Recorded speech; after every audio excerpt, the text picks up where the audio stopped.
আগামী নির্বাচনে আওয়ামী লীগ অংশ নিতে পারবে কি পারবে না, এটি রাজনৈতিক অঙ্গনে একটি বড় আলোচনা। প্রধান নির্বাচন কমিশনার বলেছেন যে আওয়ামী লীগ যদি নিষিদ্ধ না হয় তাহলে নির্বাচনে অংশ নিতে বাধা নেই। মোটামুটি নির্বাচন সংক্রান্ত যে সংস্কার কমিশন তারাও কিন্তু একই রকম অভিমত ব্যক্ত করেছেন।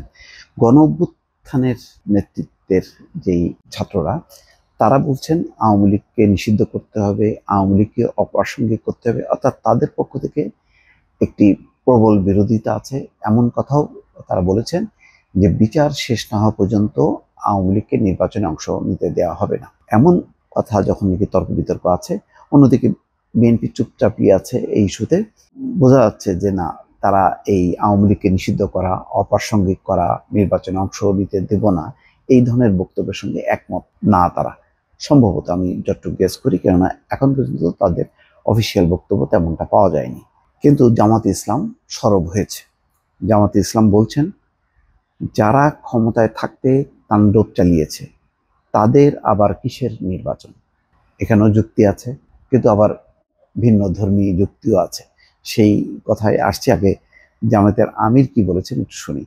তিনি বলছেন সম্প্রতি কথা উঠেছে আওয়ামী লীগ নির্বাচনে অংশ নিতে পারবে কিনা, কিন্তু নির্বাচন তো তাদের জন্য যারা মানুষকে সম্মান করে, যারা দেশবাসীকে ভালোবাসেন, যাদের কাছে দেশের প্রতি ইঞ্চি জমি আমানত। এই বিশ্বাসে যারা বিশ্বাসী নয় তাদের কপালে নির্বাচন নাই। তারা 3টি নির্বাচনে অবৈধভাবে ক্ষমতায় থাকাকালে তাণ্ডব চালিয়েছেন। তারা তো নির্বাচনেই বিশ্বাস করে না, তাদের আবার কিসের নির্বাচন। শুক্রবার নাটোর শহরের নবাব সিরাজউদ্দৌলা সরকারি কলেজ মাঠে জামাতের জেলা শাখা আয়োজিত কর্মী সম্মেলনে প্রধান অতিথির বক্তব্যে শফিকুর রহমান এসব কথা বলেন। জেলা জামাতের আমির মীর নুরুল ইসলামের সভাপতিত্বে কর্মী সম্মেলনে সঞ্চালনা করেন সেক্রেটারি সাদিকুর রহমান। শফিকুর রহমান বলছেন, আমরা চাই অতি দ্রুত, অতি জরুরি সংস্কারগুলো সাধন করে বর্তমান সরকার একটি সুষ্ঠু নির্বাচন দিয়ে তারা যার যার জায়গায় চলে যান। এই নির্বাচনে জনগণ যাকে ভালোবাসেন, যার উপরে আস্থা রাখতে পারেন, তাদের দেশের দায়িত্ব দিলে মানুষ দেশের মানুষকে সম্মান করবেন, ভালোবাসবেন, তাদের বেছে নেবেন। দেশের মানুষের আমানত যারা শ্বশুর বাড়ির নিয়ামত মনে করবেন না, প্রতিটি আমানতের পাই পাই করে হিসাব রাখবেন, তাদেরই তারা বেছে নেবেন। যাই হোক, এখন কথাটা হলো নির্বাচন প্রসঙ্গটা নিয়ে কিন্তু একটা বেশ বড় সম্মেলন নাটোরের এই স্টিল ছবিতে দেখা যাচ্ছে। নিশ্চয়ই আপনারা ভিডিও দেখেছেন।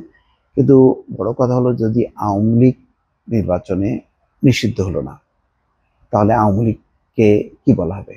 নির্বাচনে অংশ নিতে পারবে না? কেন পারবে না? যদি সংখ্যানুপাতিক নির্বাচন হয় তাহলে কিন্তু বিএনপি পরেই আওয়ামী লীগ, তারপরেই জামাত।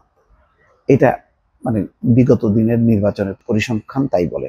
সেখানে কি জামাত এমন মনে করছে কি যে যেহেতু তারা পিছিয়ে যাবে, সুতরাং এখানে যদি আওয়ামী লীগ নির্বাচনে অংশ না নেয় তাহলে জামাত সেকেন্ড পজিশনে থাকবে?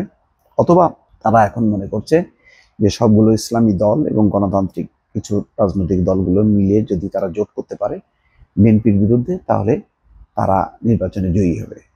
যদি যদি না হয় তাহলে বিরোধী দল। কিন্তু আওয়ামী লীগ যদি এর মাঝখানে আসে তাহলে জামাতের অবস্থান কি নড়বড়ে হবে? সেই কারণেই কি আওয়ামী লীগ যাতে নির্বাচনে না নিতে পারে সেই জন্য কথা বলছেন, নাকি সত্যি সত্যি যেটা বৈষম্য বিরোধী ছাত্র আন্দোলন বলছেন, যেহেতু তারা নির্বাচন করেনি, জাল জালিয়াতি নির্বাচন করেছে, গণহত্যা চালিয়েছে, অর্থ পাচার করেছে, সুতরাং তাদের নির্বাচনে যোগ্যতা নেই, বিচারের পরে তাদের নির্বাচনের বিষয়টি বিবেচনা করা হবে? এমনটা যদি হয় তাহলে বাংলাদেশের আগামী নির্বাচন সম্পর্কে পশ্চিমা দেশগুলো কিভাবে মূল্যায়ন করবে? তারা কি সেই নির্বাচনের স্বীকৃতি দেবে? সম্ভবত দেবে না। তারা বলবে যারা অপরাধ করেছে তাদের বিচার হোক, কিন্তু কোনো দলকে, কোনো গণতান্ত্রিক রাজনীতিকে নিষিদ্ধ করা যাবে না। যেমন তারা শুধু গণতান্ত্রিক নয়, তারা জামাত ইসলামীও গণতান্ত্রিক রাজনীতি করুক, সেটা কিন্তু চেয়েছে তারা। সুতরাং আওয়ামী লীগের ক্ষেত্রে জামাত যা বলছে, বৈষম্য বিরোধী ছাত্র আন্দোলন যা বলছে, সেগুলি কি পশ্চিমা বিশ্ব মেনে নেবে কিনা? যদি মেনে না নেয় তাহলে এই নির্বাচন প্রশ্নবিদ্ধ হবে আন্তর্জাতিক দুনিয়ায়, এবং তখন কিন্তু বাংলাদেশ সমস্যার মধ্যে পড়বে। যেই সমস্যার মধ্যে ছিল আওয়ামী লীগ, শুধুমাত্র ভারতের সমর্থনে টিকে ছিল, তেমন একটি পরিস্থিতি তৈরি হবে বাংলাদেশের ক্ষেত্রে। সুতরাং এই বিষয়ে যথেষ্ট পরিমাণ রাজনৈতিক চিন্তা ভাবনা, বুদ্ধি বিবেচনা করে সিদ্ধান্ত নেওয়া জরুরি বলে রাজনৈতিক অভিজ্ঞ মহল মনে করছেন। দর্শক, ভালো থাকবেন। আল্লাহ হাফেজ।